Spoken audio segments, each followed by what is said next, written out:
Assalamualaikum warahmatullahi wabarakatuh. Perkenalkan, nama saya Riki Wahyudi dari kelas A angkatan 2020, Pendidikan Bahasa dan Sastra Indonesia. Di sini saya akan mempresentasikan materi tentang hakikat dan perkembangan peserta didik.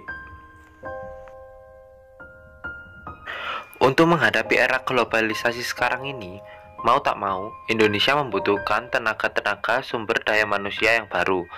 Selain menguasai iptek ilmu teknologi, tentunya sumber daya manusia yang baru harus beriman dan bertakwa dengan mengetahui perkembangan peserta didik atau siswa. Maka kita akan mudah untuk membuat generasi penerus kita ini berkualitas dengan mengetahui konsep-konsep perkembangan. Materi yang pertama, definisi perkembangan peserta didik. Materi dan pembahasannya, pengertian perkembangan peserta didik.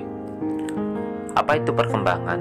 Tentu saja kita sangat sering mendengar kata perkembangan, sekaligus maknanya. Setiap kita pasti berpikir berbeda tentang pengertian dan arti dari perkembangan tersebut. Sebelum itu, kita diperhatikan terlebih dahulu pengertian perkembangan menurut para ahli. Menurut Kasiram, perkembangan mengandung makna adanya pemunculan sifat-sifat yang baru yang berbeda dari sebelumnya. Mengandung arti bahwa perkembangan merupakan perubahan sifat individu menuju kesempurnaan yang merupakan penyempurnaan dan sifat-sifat sebelumnya. Konsep dasar perkembangan meliputi pertumbuhan, belajar, dan latihan. Pertumbuhan, perubahan yang bersifat kuantitatif, baik perubahan secara alamiah maupun hasil belajar. Kematangan, perubahan kualitatif fungsi psikofisik organisme dari tidak siap menjadi siap melakukan fungsinya. Perubahannya alamiah dan hasil belajar. Dan belajar, learning, perubahan perilaku sebagai akibat pengalaman disengaja, bertujuan atau terarah, baik secara kualitatif maupun kuantitatif. Kemudian latihan, perubahan perilaku yang bersifat mekanistis dan lebih banyak menyentuh aspek psikomotor organisme sebagai akibat pengalaman, disengaja, bertujuan atau terarah, baik secara kualitatif maupun kuantitatif. Tujuan mempelajari perkembangan peserta didik. Agar mempunyai ekspektasi yang nyata tentang peserta didik, dapat merespon perilaku peserta didik secara tepat, membantu mengenali adanya penyimpangan yang terjadi pada diri peserta didik, untuk membantu memahami diri sendiri sehingga dapat berperilaku secara tepat.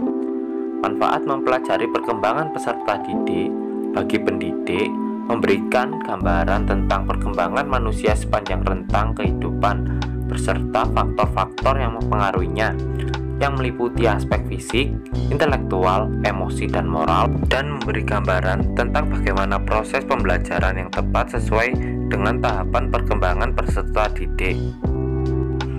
Manfaat mempelajari perkembangan peserta didik bagi calon pendidik. Manfaat yang paling utama dalam mempelajari perkembangan peserta didik adalah guru dapat memahami peserta didik dengan baik, karena guru mengetahui karakteristik dan perkembangan peserta didik. Adapun manfaat dalam mempelajari perkembangan peserta didik adalah sebagai berikut. Yang pertama, dapat menciptakan ruangan kelas yang tepat bagi peserta didik.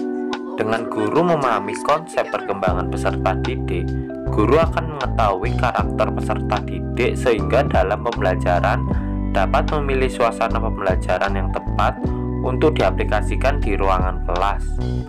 Yang kedua, dapat memberikan metode pembelajaran yang menarik dan bervariasi.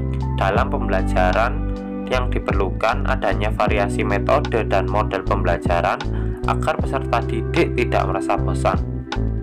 Yang ketiga, mengetahui pembelajaran seperti apa yang sangat dibutuhkan dan yang kurang dibutuhkan.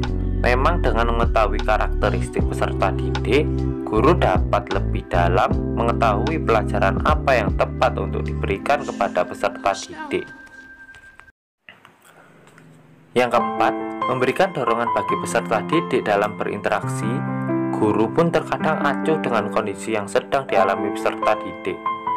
Perkembangan peserta didik dapat membantu guru dalam memberikan dorongan bagi peserta didik dalam hal berinteraksi.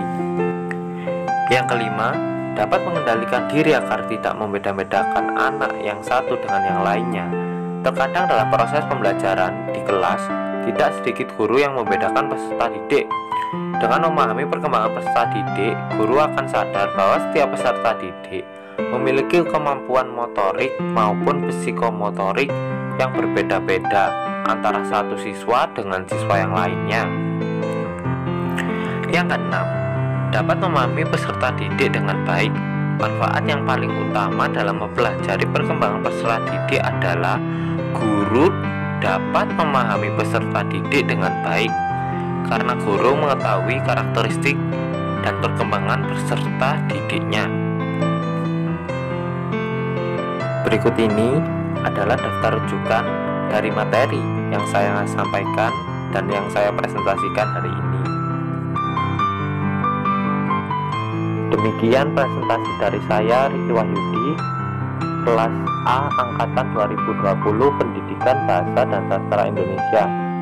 Jika ada kurang dan lebihnya, saya mohon maaf sebesar-besarnya. Semoga bermanfaat bagi saya dan teman-teman, dan mohon maaf apabila ada kurangnya. Assalamualaikum warahmatullahi wabarakatuh.